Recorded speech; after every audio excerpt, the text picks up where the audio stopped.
오늘 우리에게 주시는 하나님의 말씀입니다. 여호와께서 노아에게 이르시되 너와 내 온 집은 방주로 들어가라. 이 세대에서 내가 내 앞에 의로움을 내가 보았음이니라. 너는 모든 정결한 짐승은 암수 7씩 부정한 것은 암수 2씩을 내게로 데려오며 공중의 새도 암수 7씩을 데려와 그 씨를 온 지면에 유전하게 하라. 지금부터 7일이면 내가 40주야를 땅에 비를 내려 내가 지은 모든 생물을 지면에서 쓸어버리리라. 노아가 여호와께서 자기에게 명하신 대로 다 준행하였더라. 성도 여러분, 평안하셨습니까? 오늘도 말씀과 함께 은혜로운 하루를 보내시기 바랍니다. 오늘 우리에게 주실 하나님의 말씀은 창세기 7장 1절부터 5절의 말씀입니다. 120년 전 노아에게 심판의 경고와 함께 방주 건조를 명령하셨던 하나님께서는 이제 그 만들어 놓은 방주에 들어갈 것을 명령하고 계십니다. 그런데 성경은 그 120년이란 어간의 노아의 행적에 대해서는 노아가 하나님께서 명령하신 것을 다 준행하였더라고 한마디로 말씀하고 있습니다. 우리는 이것을 통해서 노아가 120년 동안 어떠한 삶을 살았는지 충분히 유추해 볼 수는 있습니다. 그리고 하나님께서는 바로 노아의 그러한 삶을 일컬어서 7장 1절에서 내가 의로움을 보았다고 말씀하고 있습니다. 즉 노아가 120년간 순종한 그 행위를 통하여 하나님께서는 의롭다고 평가하신 것입니다. 그렇다면 과연 하나님께서는 노아의 그 행위 때문에 의롭다고 칭찬하셨을까요? 여러분들 생각해 보십시오. 노아는 하나님의 말씀, 심판이 있을 것이라는 그 말씀을 믿었기 때문에 순종한 것입니다. 그래서 히브리서 기자는 노아가 아직 보지 못한 일에 경고함을 받아 그것을 믿음으로 의의 후사가 되었다고 말씀하고 있습니다. 다시 말하면 노아의 순종에는 이미 믿음이 전제하고 있다는 얘기입니다. 그러므로 믿음과 순종의 관계는 불가분의 관계입니다. 그러나 오늘날 우리의 삶을 바라보십시오. 믿음이 있다고 하지만은 순종이 따르지 않는, 우리의 열매 맺지 않는 그러한 삶으로 살아가는 그리스도인이 얼마나 많이 있습니까? 그래서 야고보 사도는 순종이 없는 믿음, 행함이 없는 믿음은 죽은 믿음이라고 평가하고 있습니다. 여러분들이 가진 그 믿음이 지금 살아있는 순종하는 믿음입니까? 아니면 순종이 없는 죽은 믿음입니까? 이제 한번 2절을 보십시오.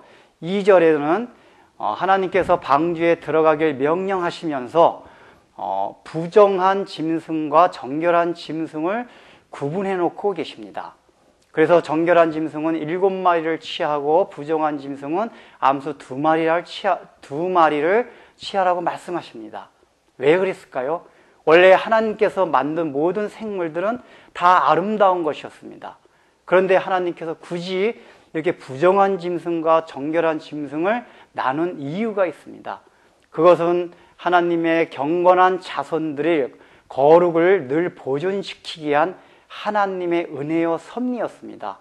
하나님께서 구분해 놓으신 그 정결한 짐승과 부정한 짐승을 볼 때마다 너희는 악한 세상에서 부름받아 거룩함을 지닌 그런 정체성을 지닌 하나님의 자녀다, 하나님의 백성이라 하는 마음을 늘 기억하고 명심하라는 얘기입니다.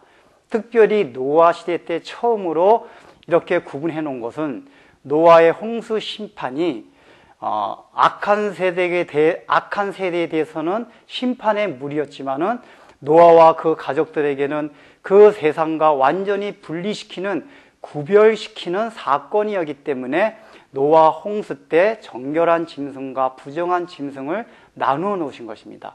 근데 여러분 본문을 보십시오. 부정한 짐승은 암수 2마리를 취하라고 말씀하셨는데 비해서 정결한 짐승은 암수 7마리를 취하라고 했습니다.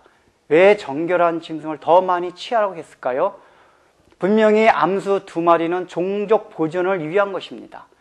그런데 정결한 짐승은 종족 보존을 위한 2마리 이외에 더 많은 숫자를 하나님께서 취하라고 하셨습니다. 이것은 바로 제사용으로 필요했기 때문입니다. 나중에 레위기에 가서 보면 알겠지만은 하나님께서는 제사를 드릴 때 정결한 짐승을 드리라고 명령하고 계십니다. 그러므로 이것을 통해서 알 수가 있는 것은 노아의 방주 안에서도 여전히 제사가 진행됐다는 것입니다. 왜 그렇습니까? 노아의 방주 안은 그 심판 가운데서 구원받았다고 해가지고 늘 기쁘고 즐거운 상태가 아니었습니다. 여러분들 생각해 보십시오. 노아의 방주 안에는 많은 동물들이 들어가 있습니다. 그들은 야생이 있습니다. 그런데 하나님께서 막으셔서 그럴 뿐이지 그 안에는 시끄러움과 번잡함과 여러 가지 혼란함이 있었을 것입니다. 만약에 하나님의 임재함이 그 방주 안에 없었다면은 노아의 식구들은 그 방주 안에서 굉장히 견디기가 힘들었을 것입니다. 그래서 반드시 예배가, 제사가 필요했던 겁니다. 그것을 통해서 하나님의 임재함을 날마다 경험해야지만이 방주 안의 삶이 기쁜 삶이 될 수 있었던 것입니다. 오늘날 우리의 삶도 마찬가지입니다. 여러분, 우리가 구원을 받았습니다. 우리는 방주 안에 탔습니다. 그렇다고 해가지고 우리의 삶이 날마다 기쁘고 즐거운 것이 아닙니다. 여전히 우리의 삶 가운데는 고통이 있고 어려움이 있고 많은 문제거리들이 있습니다. 그렇기 때문에 우리들은 날마다 하나님의 임재하심을 체험하고 경험해야지만이 기쁜 신앙생활을 영위해 나갈 수가 있습니다. 그 하나님의 임재를 체험하기 위해서 우리에게 필요한 것은 하나님과 날마다 예배하는 생활입니다. 하나님께 제사 드리는 생활입니다. 그래서 하나님께서는 오늘날도 우리에게 너희들은 정결한 짐승을 더 취하라고 명령하고 계십니다. 하나님께서는 우리에게 부정한 짐승 2마리도 취하라고 말씀하십니다. 이것은 우리가 살아가면서 육신에 필요한 모든 것들, 먹고 입고 하는 것들이 우리에게 필요한 것을 아시고 그것을 위해서 취하고 그것을 위해서 노력하라고 하나님께서 말씀하십니다. 그것은 죄가 아닙니다. 왜냐하면 그것은 종족 보존을 위해서 필요한 것들이기 때문입니다. 그런데 하나님께서 우리에게 더 요구하시는 것이 있습니다. 그것이 무엇입니까? 너희는 그것 외에 정결한 짐승을 더 취하는 것입니다. 너희가 먹고 살아가는 것도 중요하지만 그거 이외에 너희의 시간과 노력과 정성을 예배드리는데, 제사드리는데 하나님의 임재를 체험할 수 있는 그곳에다가 투자하고 노력하라는 얘기입니다. 그것이 있을 때에 우리의 신앙생활이 날마다 기쁨 가운데 영위해 나갈 수 있는 것입니다. 만약에 우리 믿는 신자가 하나님의 임재함이 없다면 우리처럼 불쌍한 사람은 없습니다. 생각해 보십시오. 세상 사람들은 자기 마음대로 즐기면서 살아갈 수가 있습니다. 그러나 우리는 그렇게 마음대로 즐기며 살아갈 수가 없습니다. 왜냐하면 우리는 방주 바깥으로는 절대로 나갈 수 없는 사람들이기 때문입니다. 때문에 우리가 날마다 이 구원받은 방주 안에서 기쁘게 살아가기 위해서는 하나님께서 명령하신 그 정결한 짐승 7마리를 날마다 더 취해야만 됩니다. 여러분들은 지금 삶 속에서 그 정결한 짐승을 더 취하게 하기 위하여 여러분들의 시간과 노력과 물질을 드리고 있습니까? 우리 기도하겠습니다. 사랑하는 주님, 참으로 우리가 믿는다고 말은 하지만은 순종하지 않는 죽은 믿음으로 혹시나 살아가고 있지 않습니까? 참으로 우리에게 살아있는 믿음을 허락하여 주시사 날마다 우리가 순종하며 살아갈 수 있는 은혜를 허락하여 주옵소서.